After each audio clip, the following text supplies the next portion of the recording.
Hello, my name is John Altman. I'm one of the baseball coaches at Papillion La Vista South. My role at Papio South is the head JV coach, and my area of expertise is primarily working with our pitchers. Today I'm going to give a brief breakdown of Lane's pitching mechanics. We'll talk about our pitching philosophies at Papio South and kind of give you ideas and things to focus on throughout the offseason in preparation for next year. Okay, so we took this video at our camp this year. And when we look at video, we primarily focus on our athletes' hips and lower half, especially early in the delivery, because we believe that if we can get the first few steps right, the rest of the delivery will mostly take care of itself. Okay, so to keep things simple, we break the pitch and delivery down into 5 steps: hip load, hip lead, hip separation, release, and follow through.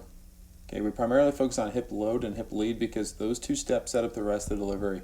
It's similar to a domino effect. If we struggle with getting the beginning right, it can be very hard for our body to course correct and get the rest of the steps right. I provide an example of Marcus Stroman here on the left because he provides a good example of what the proper hip load and hip lead can look like in order to help his body move efficiently and effectively throughout his entire pitch and delivery. Okay, so first thing we start with is hip load. So I'm going to show you Stroman's hip load. Okay, so first thing you'll notice, he lifts his front leg towards his back ear and back shoulder, and then he corkscrews his hips ever so slightly. So notice that front hip pocket turns ever so slightly towards home plate. We call that a corkscrew or counter rotation. And then you'll notice his back knee turns slightly to second base. Okay, and that back knee turn is just a result of him corkscrewing those hips into the ground. And that back foot, you'll notice, also stays flat. Okay, after he goes into hip load, he moves into hip lead, where he sends his hips down the mound first. Okay, and during this position, because he loaded his hips so well, he's able to elevate, wrong tool there. He elevates that front hip and his front shoulders ever so slightly. His trunk stays stacked over that back leg. And then you'll notice his back knee stays stacked over his back foot, and his back foot stays stacked. Okay, and you'll notice his butt sits back almost like he's sitting on a chair. Okay, so that is really good hip lead right there, and that is what we try to promote in our athletes. Okay, so if we look at Lane here on the right, as he goes into his leg lift, okay, front knee, decent job of going towards his back shoulder, back ear. Okay, it might be a little bit far back towards second base, so I'm not going to get too nitpicky on that. He does a good job of staying tall and keeping his back foot flat.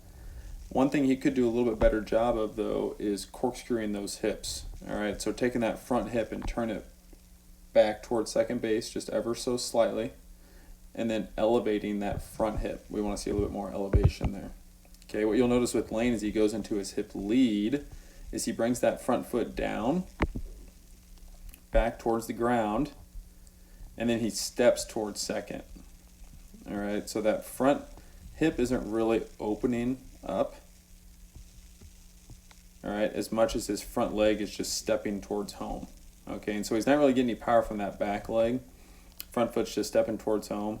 And then what has a tendency to happen is as that front foot steps home, the way that Lane has decided to move down the mound, his trunk is going with him. Okay, so you'll notice that Stroman, if we go back to the video on the left, Stroman is able to keep his trunk back and stacked into front foot strike. And so once he gets into front foot strike, he's able to create great hip to shoulder separation. Okay, hip to shoulder separation is kind of like basically pulling the bowstring back further on, or when you shoot a bow and arrow. Okay, so you'll notice that he gets his belt buckle pointed towards home and his chest pointed towards third. And then you'll also notice that his arm is level with his shoulders, and then the ball is stacked straight above his elbow at about 90 degrees. All right. If we look at Lane here on the right, okay, because of how he decided to move down the mound with his hip lead, his trunk is now tilted forward, right, in comparison with his hips, and so he starts to open up his glove side early, and he's basically created no hip to shoulder separation, which could mean that there's an energy leak and he's potentially losing some velocity. Okay, his arm is also supplying all the work, and so that's why he lifts it up so high, I think. And then he's basically throwing all arm from this position because he's not able to use his body very well. Okay, so we don't really recommend kids try and chase hip to shoulder separation because it has everything to do, especially in the case of Lane, with how he's moving his body initially during his hip lead by swinging that front leg and stepping open and then throwing all arm. Okay, so we would spend a lot of time on Lane with getting his lower half right at this part of the delivery, and that will help him with this part of the delivery. Okay, and then he goes into release and follow through. All right, so those are some of the things that we see with Lane, some of the things that he needs to work and focus on this offseason, particularly with his lower half.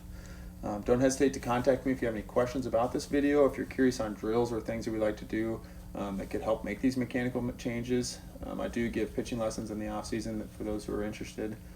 You can always reach me at 402-806-1723.